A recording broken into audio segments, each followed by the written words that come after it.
Welcome to Lecture 1. This is Dana Hogue. Lecture 1 is about policy and what it is, and this is the narrated version. You should find very little difference between this narrated version and the non-narrated version, except I add a lot more examples in the narration. Let's move forward, shall we? Let's start with this question. What do you think policy is? That may sound like a really easy question, but the reason I ask is a lot of people who take my class think I mean politics, for example, or other things that sound kind of boring and argumentative, and that's really not what policy is about. So let's start by giving you a healthy idea of what I mean. Can policy apply to government only, or can it apply somewhere else too, like, say, CSU? Well, of course it can apply to CSU. CSU has all kinds of policies. Policies about how you can get grades, how you can dispute grades, even policies about carrying a gun on campus. It has lots of policies. Associations like the National Cattlemen's Beef Association or the Corn Growers Association or any association is going to have their policies. Groups like Sierra Club are going to have policies. Your employer has policies. Even your mom and dad might have had policies, like what time you had to be home if you went on a date. So when we talk about policies, I want to focus on government, because government is the foundation of policies. It's the big daddy, so to speak. If you understand government policies, you'll certainly understand policies about your employer. Before I go to the next slide, I want you to write down a one-sentence definition of what you think policy means. Please pause right now and hit play again when you think you have your sentence written.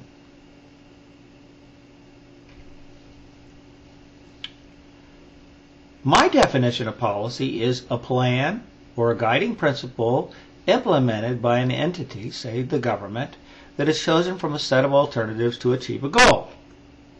Now, I'm not usually big on definitions, but in this case I am pretty big on this definition because it helps us understand where policies can be really ineffective. If you notice, I have three major traits that I want to focus on, and I'm going to focus on these all semester. First of all, it has to have a plan. Second of all, it has to have an entity. And third, it has to have a goal. The plan is, you can't have a goal like I want to go to Ohio without a plan that says, here's the way we're going to go. And you have to have an entity, a way to make that plan work, like a car. So you have to have all three of these ingredients. Now, many policies don't have all three of these ingredients, which is why I mention it. Let's take an example. How about Social Security? Social Security certainly has a plan. It tells you how much you can get, how old you have to be to get it, even the date the checks are going to be mailed. A very rigorous plan. It has an entity, the government, who really controls this program. There's no arguing with them. So in that sense, it's a very good policy. However, I really dispute that anybody really knows what the goal of Social Security is. Do you? Perhaps you think you have an answer.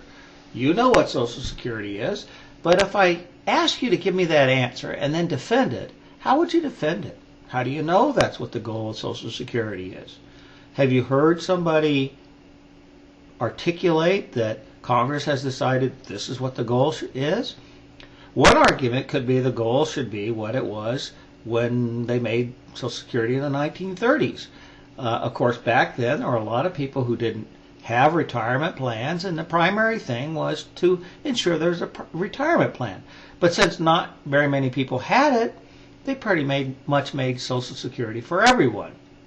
Now, I would argue, many people have their own retirement plans and don't need Social Security, or they're rich and don't need Social Security. So personally, I don't think the goal ought to be the same as it was in 1930.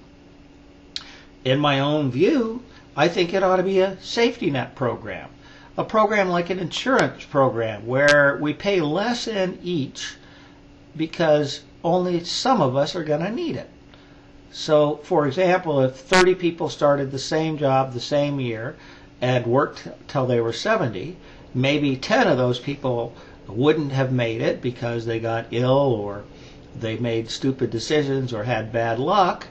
And if that's the case, and we know that 10 out of 30 are going to need the insurance, or 1/3 of the people would need the insurance, then of course we all have to chip in less to have enough money for those 10 people.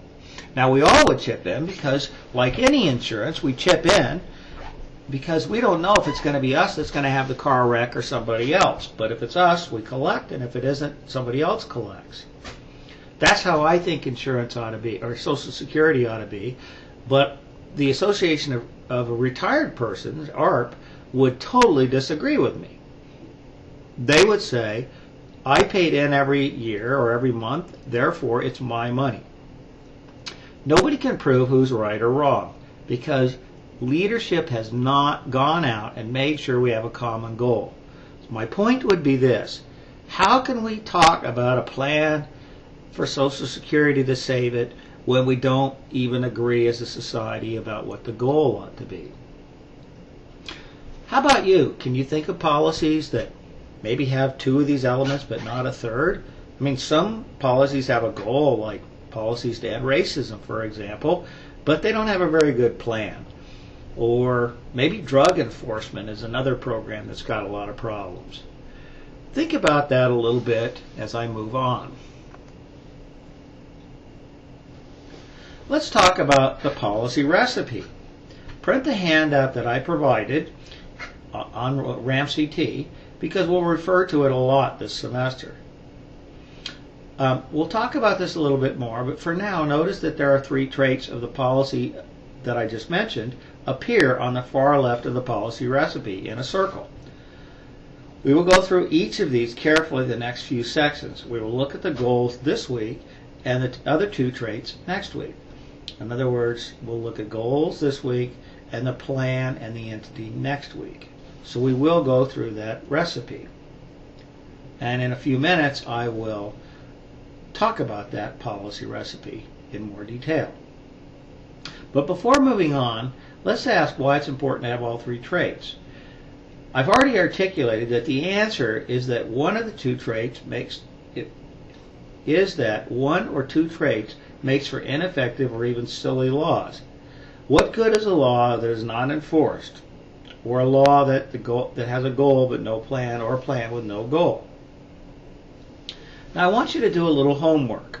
I want you to find 2 laws that have 2 traits but not 3, and post them to the discussion site this week. Write a short comment on which trait is missing and why this makes the law less meaningful. You don't need to write anything very long. Try looking at websites that specialize in silly or dumb laws. If you Google silly laws or dumb laws, you'll get these really funny websites. Then what I want you to do is I want you to look at other people's postings as they come online too. And feel free to comment on other people's postings. I'll be watching too, and this will be part of your participation grade. Let's move on now to the policy recipe. I've made a drawing that pretty much summarizes the entire class. This drawing also matches the outline that you'll find on RAMCT. The outline, if we go through it, we'll go through the graph, and that's pretty much what I expect you to know all semester. So in a sense, this graph is what I want you to know all semester. Periodically check back and forth between the graph and the outline, and you'll do well on the tests. Now let's kind of walk through this policy recipe. Okay? There are 3 parts.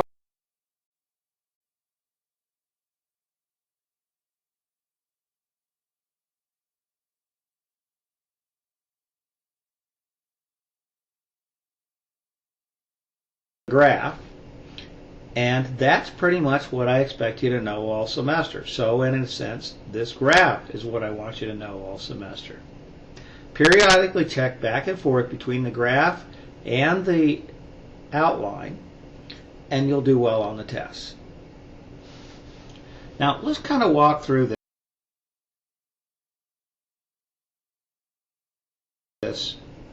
this policy recipe. Okay? There are three parts. You notice there's a top circle, and that's what maybe the way a scientist might think. In our case, this will be the science of economics mostly, but you don't have to really think about it that way. Think about this. If I were to walk up to an animal nutritionist and ask them about a policy that affected animal nutrition, the way they would probably go about answering that policy, like let's say we had a law that no antibiotics could be used on beef that was going to be fed to pets. You as a nutritionist would probably try to answer that question in a very scientific way. You'd probably try to tell me about how many pets ingest antibiotics and how that affects the environment, or how that affects pets' health, or how that affects human health. But you think about it like a scientist. So that's the top box, or that top circle, I mean. The second thing is you'll notice that there is a bottom box, and I call this the minefield, as you can see. The reason is that no matter how long you work on a policy, say you work on a policy for 2 years and it's all science, sooner or later you have to walk out the door and you have to tell people about your policy and hope they accept it. Now, the reason I put a minefield is that as you walk through that door and you want to get success, so you think about it this way: you have a report in hand and you think you've got a good idea, and you walk out that door and you want to get success. In other words, let's just say Congress voting in your bill. You walk through and there's a landmine or a minefield there with landmines in it that can really blow you up. They can stop you. And maybe they're not fair, but they can stop you. Now notice that I put 3 mines in here. The first is participants. So suppose you work on a policy a long time and you walk out the door, and the first thing you do is you run into a participant group that doesn't like what you're doing. Suppose you're working on rights of dying or something like that, and you run into a participant group that doesn't believe that people should be able to take their own lives. Those are participant groups. That's a landmine. You could have your whole program blow up because you run into a participant group that's effectively able to stop you. Let's say you get past that landmine and you go to the next one. The next one is authorization to enforcement. Now, unfortunately, a lot of people don't understand that even if you get everybody to agree with you, or many people to agree with you, and a few don't, you can run into problems with the way what you want to get done, the process in what you want to get done gets handled. Maybe you go to Congress and you get them to authorize a bill that goes your way. But then somebody else who doesn't want that bill to work out understands the process well enough that makes sure it never gets funded. They get on the funding committee and make sure nothing happens. Healthcare could work that way. There's a lot of talk about Republicans trying to undo the healthcare program that Obama and the Democrats put in last session. A lot of people argue that there's not, because the Republicans only control the House, that they can't do anything about that. However, one thing they could do is maybe they could see that certain things aren't funded. And if there's no funding to manage things, then of course it's harder to do things. So something can get killed. In other words, your whole program can get blown up because somebody understands the process well enough to throw a roadblock in your way. The third one is economic, political, and social feasibility. Maybe something is economically a good idea and socially acceptable, but not politically acceptable. Or maybe it's economically acceptable and politically feasible, but not socially acceptable. One could argue healthcare was economically feasible because we can do it, and was politically feasible because the Democrats controlled the House, the Senate, and the presidency, so they were able to do it. But it wasn't socially feasible because because the rest of the country didn't happen to agree with them, or a lot of people didn't, enough people didn't, and that's why they lost the House. You could argue, for example, when President Bush fought stem cell research, funding from the federal government for stem cell research, that it was economically feasible and politically feasible, but wasn't socially feasible.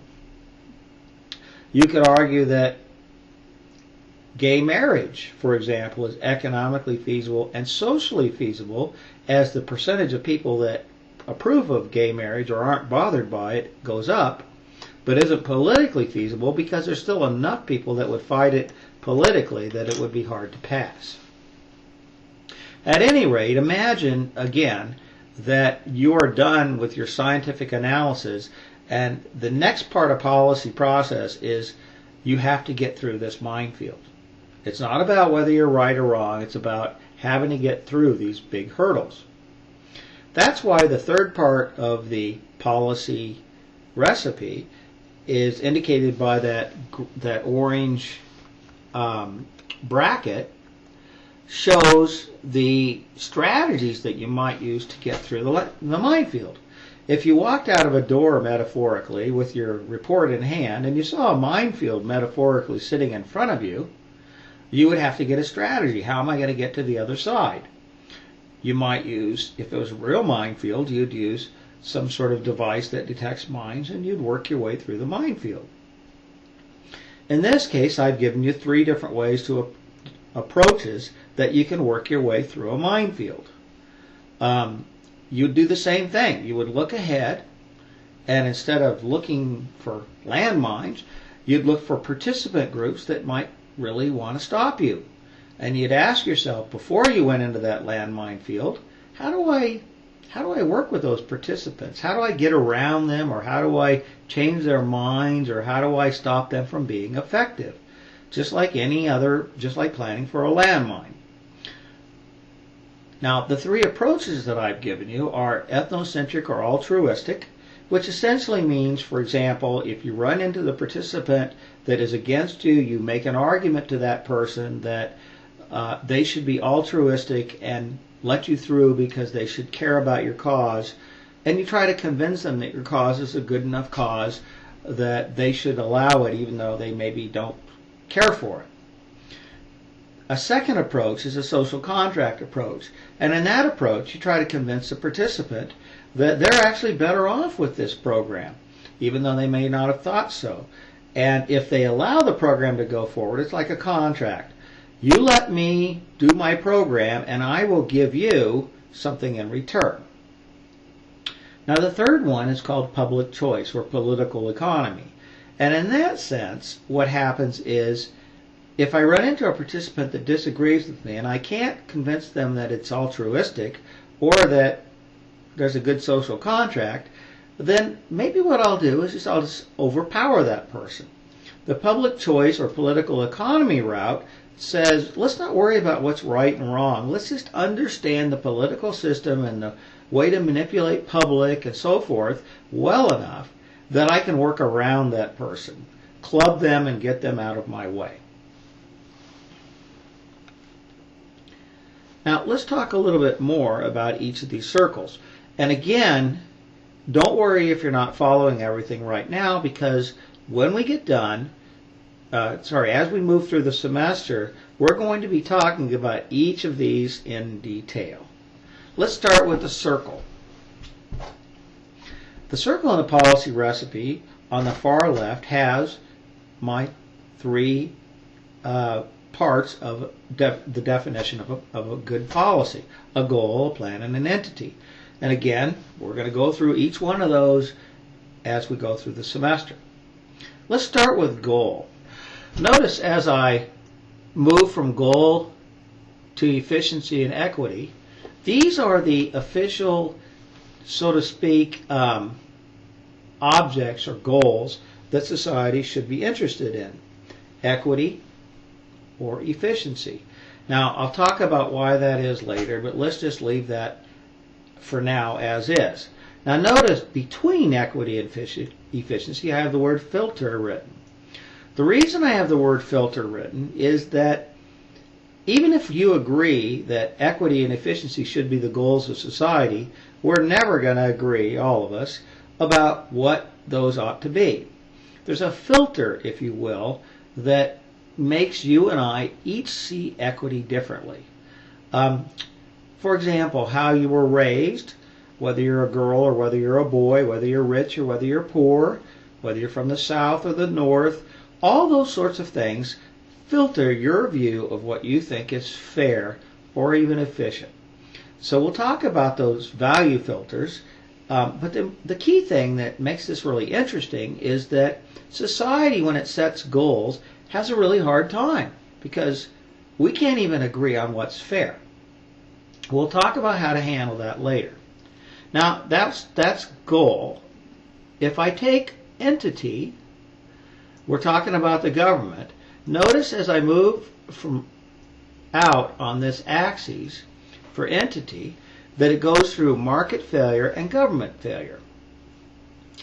The idea of the entity is that we have to ask the question, do we really want government making decisions for us? Or do we want the market to make the decisions? For example, do we want healthcare to be a market decision or a government decision? Or maybe a little of both? We're going to talk about that, and basically it comes down to this.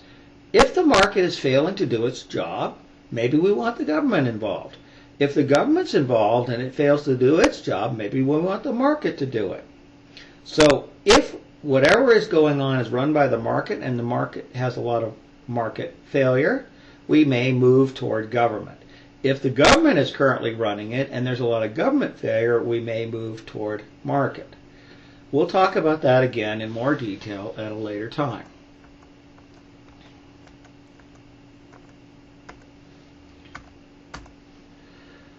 Let's talk about the last one, which is tools. So if we have a goal, like let's say our goal is to feed the poor, and we have an entity, the government, and the government's going to feed the poor, and then we have to have a plan. How are they going to do that?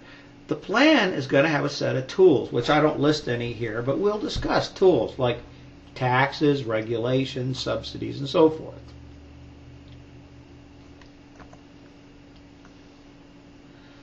Now,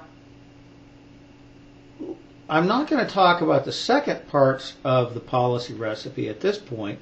We're going to start on this half of the policy recipe for the first part of the semester. So moving forward, the first thing we're going to talk about is how to set goals. Again, there are really two goals to consider: equity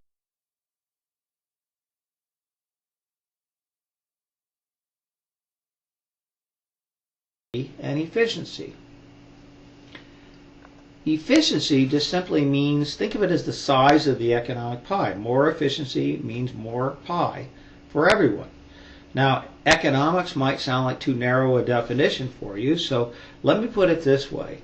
In your life, you have a happiness pie, for example, everything that makes you happy. Some of that's money, some of that's relationships with your friends, your house, your neighborhood, whatever that is. But you have a welfare pie, we'll call it. If I am able to increase that welfare pie, in other words, make you happier by, say, 10% with some input that is very cheap, then I have increased efficiency. So, for example, if I could discover an energy source that was a penny a year to run, the efficiency of the country would increase tremendously because it would cost very little and it would gain a lot. That's what efficiency means. So think of it as the economic pie growing. Equity refers to the division of the pie. How big is my piece compared to yours? So suppose the country grows and we get a bigger economic pie. What if only the rich people get any slices and the poor people don't? That might not be a good thing. At least a lot of people would think of that as not such a good thing.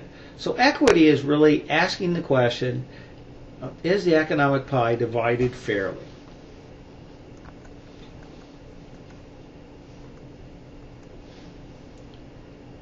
Now, you might ask the question, why do we make everything about equity and efficiency? The answer is to be objective. If I asked you, what should the goals of policy be, anybody in this class could have given me an answer right away. But we need some sort of objective way that's consistent across all of us. So let's try a really weird example to make my point. Okay? Let's talk about the death penalty. Suppose somebody asked you, do you think the death penalty is fair, or should we have it? And they put you on a committee, and it was your job to decide whether the death penalty was fair. If that's the case, if we use our equity and efficiency rules, we can come up with a better answer than just going from our gut. Of course, if I ask this question, people would start making all sorts of arguments like, hey, this guy killed somebody, he ought to be killed, or no, we're a society that shouldn't take anyone's life because we're civilized, or all sorts of answers that really come from the heart. But we have to figure out a way to organize those. So think of two efficiency and think of two equity reasons that could be argued to support or end, it doesn't matter, the death penalty in the United States. I'll tell you some on the next page, but don't go there until you think about it first. So what I want you to do is pause right now and write down two efficiency and two equity reasons. Because I think that, please do this, take the time to do it, don't just forward, because I think you'll see it's a little, thinking about it forces you to learn what I mean by equity and what I mean by efficiency.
I'll wait while you pause, and I'll welcome you back in a minute.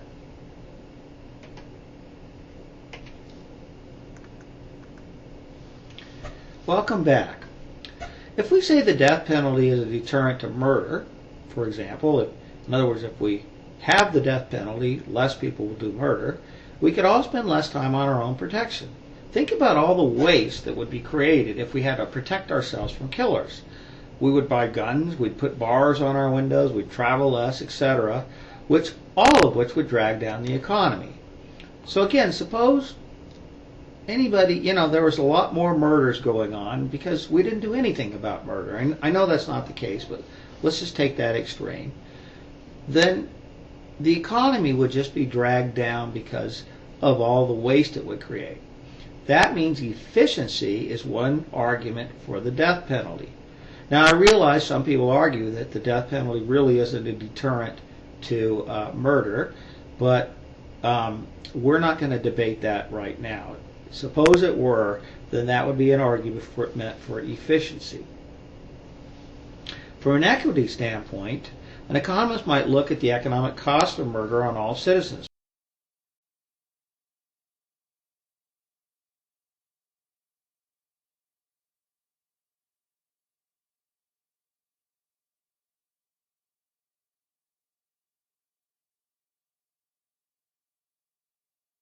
Perhaps more murders hurt the poor more than they hurt the rich.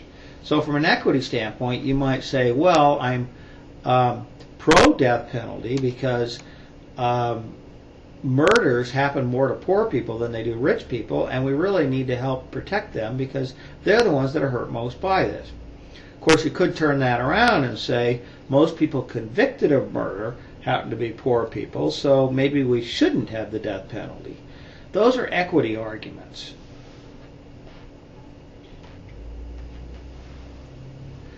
The point is that as policy scientists, we need to be as rigorous as we can. Other information is relevant, of course, but it is supplemental to the analysis that our science can provide. Let's talk about efficiency now. As I mentioned before, efficiency is about the size of the economic pie. Think of this pie as social welfare. It is the value of all things we value. And of course, your pie is going to be different than my pie. And by definition, then, if there are things you value, more pie is always better.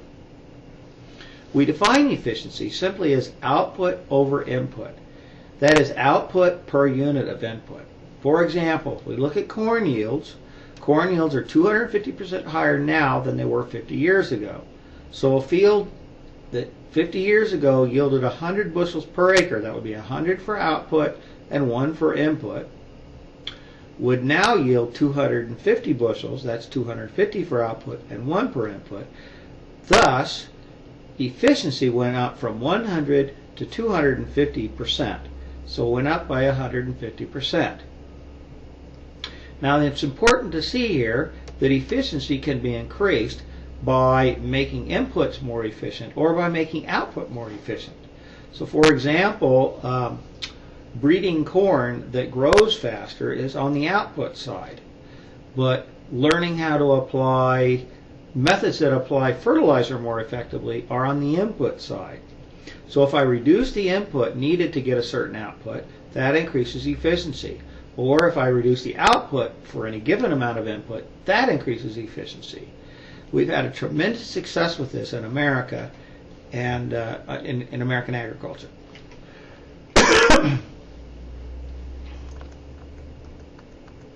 Now, efficiency can be measured in many different units like money, energy, physical, etc. Economists claim to be better at efficiency than equity, because equity involves so many value judgments. In other words, if I were to say, whether something's fair or not, there's so many different ways to value that. Economists really don't have a corner on the market. Whereas maybe efficiency seems like a very technical thing. In other words, I can simply say, yes, I know there are 250 bushels per acre now, and there used to be 150, so that's purely efficiency. And that's something I'm good at, and it's not about equity, so economists feel they do better at efficiency. But that isn't really true, because efficiency itself is a value judgment. So economists cannot stay fully neutral, and neither can you. And one of the things I want you to understand in this class is that we're all biased. And we try not to put our biases in our analysis if we could help it, but we are all biased. Me, as an economist, simply makes me biased because I believe that efficiency is a good thing. If I make a cow produce twice as much milk as it did 10 years ago, I've done a good thing. I might look at somebody else that looks at animal welfare might say that that's a totally biased way to look at it, because what we should be looking at is, are we treating animals better in 10 years than we were today? And doubling their production probably isn't doing us any favors in terms of making animals better off. For example, would it be biased for me to say that we are better off in America today than ever before because we have more wealth per person? Well, the answer is yes, because not everyone will agree that wealth is a good thing, and even those that do will not agree how to measure it. So, for example, some people can say, yeah, we're more wealthy, but there's a bigger gap between wealthy and poor, so we're not better off. Or somebody else might say, we're more wealthy, but we don't talk to our neighbors on their front porches anymore, and we play too much Nintendo or Wii, or we don't spend enough time talking to each other, or we're becoming obese because we don't spend enough time outside.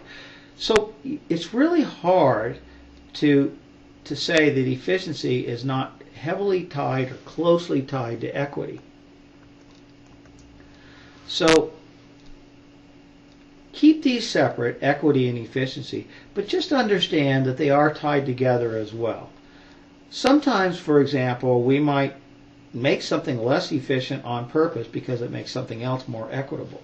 For example, when we said that small children can't work in mines any longer, that hurt productivity, but it sure made us a lot more efficient.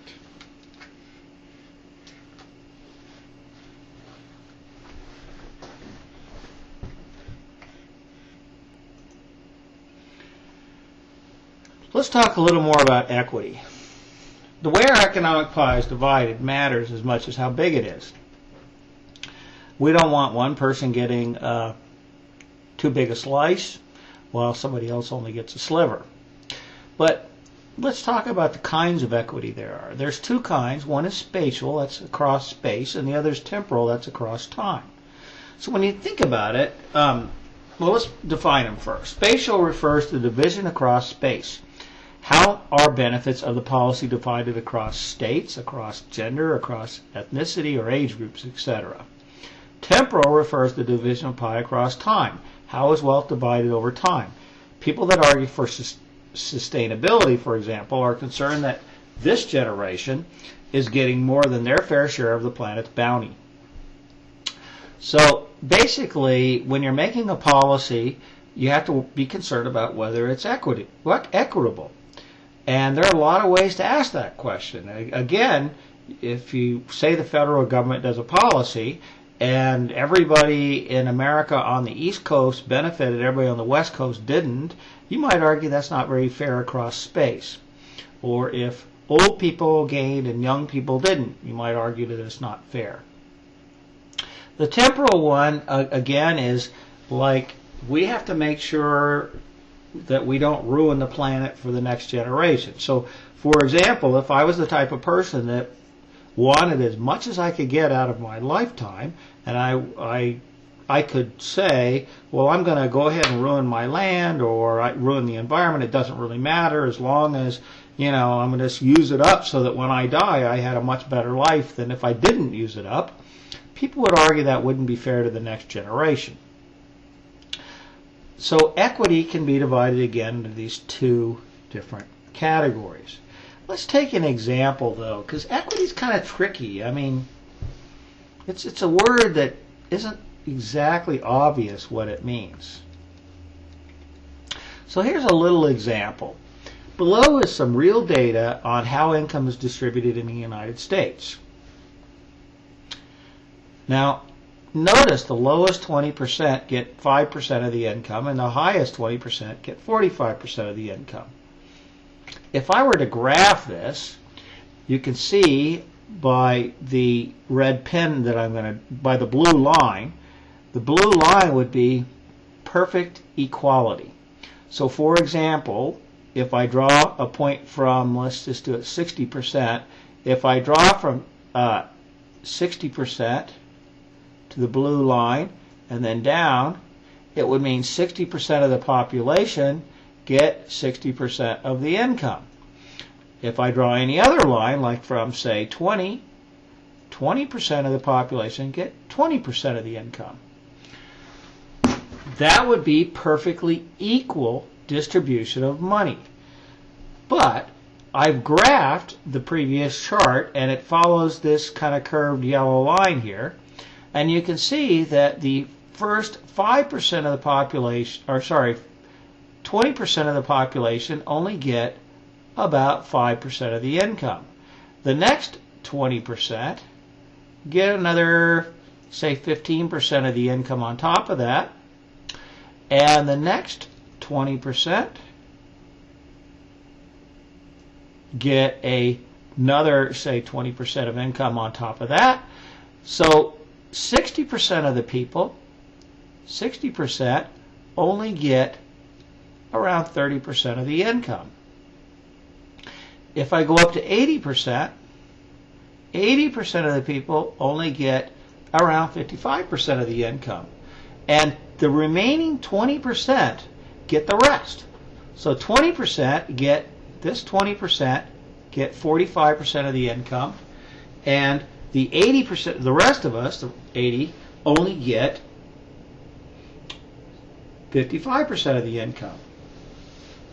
Now this certainly isn't equal, but my question to you, is it equitable? This is tricky because, you know, I might think it's perfectly fair and you might think it's perfectly unfair. Now, before I move on with that, it's perfectly okay to disagree in policy. That's what makes policy interesting, is we're a nation of people who have different opinions. And, of course, only one opinion may prevail in policy, but all opinions get to get considered. So in this case, what would you think? Do you think this is equitable? It's not equal, but is it equitable? Is it okay that, 20% of the people make 45% of the income and 80 only make 55% of the income? Is that okay? One argument would be, sure, the 20% worked harder, and people that work harder ought to get more money. A counter argument to that would be, no, people that worked harder shouldn't get more money. Everybody should get the same amount. Or another counter argument to that would be, no, the people with the most money didn't work harder. They were born with it, or the laws of this country favor the rich, and people that make the lower incomes were born to poor parents who couldn't afford college and things like that. Now, probably all of those are a little bit true. Maybe people who make more money do deserve to make more money for the most part, but some don't. And maybe those that don't make much money maybe should be making less because they don't work as hard or they're not as smart or whatever.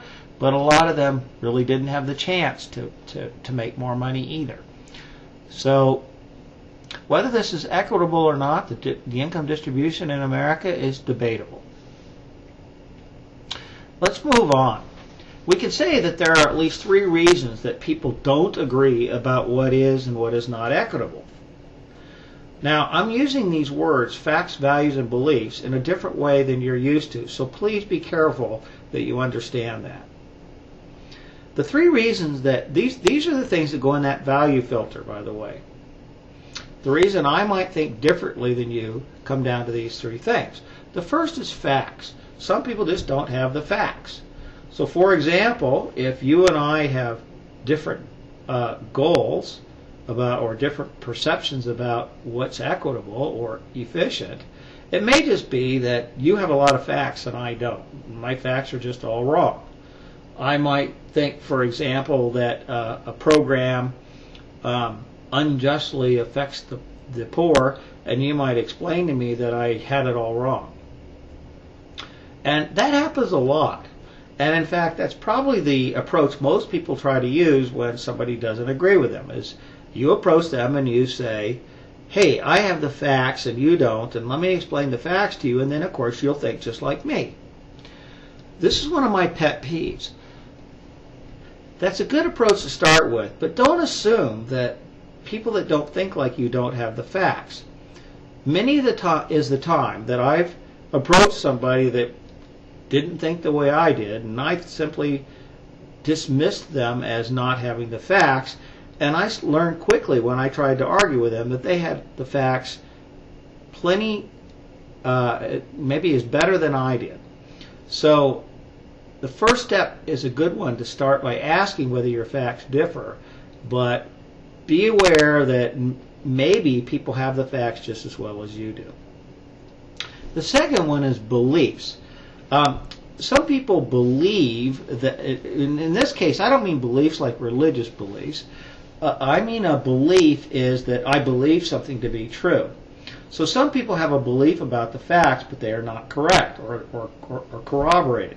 So for example, I might say I believe in the death penalty ought to be applied because it's too expensive to keep people in prison. That's a belief that I'm stating as a fact. Well, it may be, but it turns out that it actually costs more to execute someone than it does to keep them in prison because of all the appeals that they get. So that person's belief about a fact is not true. So when I say beliefs, I mean that something that people think is a fact that really isn't a fact. The third one is values. So let's say you and I have a discussion and we get the beliefs and facts straightened out and we both now understand the facts, then we should agree, right? Wrong. Maybe I still will believe that there should be a different solution than you. This is where values come down. People have different values. I might think it's fair that harder workers get more money than slackers, but you might think everyone should earn the same thing. So this comes down to your value system. And so again, you and I, or maybe we would have a discussion about, well, let's take the health care, for example, whether everybody deserves the same health care. I might believe that people that don't work as hard, don't have as much money, deserve health care, but not as good a health care as I deserve. And you might believe, no, that's not fair. Everybody deserves the same health care as everybody else. In Canada, for example, where health care is public, if you don't like basically everybody should be getting the same treatment. But if you don't like the treatment you're getting, you can pop across the border and pay somebody in America, and if you have the money, and you can get treatment. Sweden actually has a law. They have public health care. They actually have a law that it's against the law to go to another country and seek health care. So, for example, if I needed, a kidney, and they told me I was going to have to wait 6 months because it's a public health care system, and I knew I could get a kidney in a month if I just flew over to England or to America, it's actually against the law because that country's value system is that even if you're rich and have the money, you shouldn't have better health care than somebody poor. So they've actually passed a law to keep people from doing that. So what's interesting is the values are going to be different, and we live in a country where everybody's values count, no matter how crazy they may seem. But only one set of values usually prevails. So again, we're going to set goals, equity and efficiency, and then what we're going to do is we're going to have to convince everybody what we think those ought to be. And of course, that's going to involve presenting facts, trying to get rid of beliefs that aren't true, and then of course, considering all the value systems and trying to come up with something that we can all live with.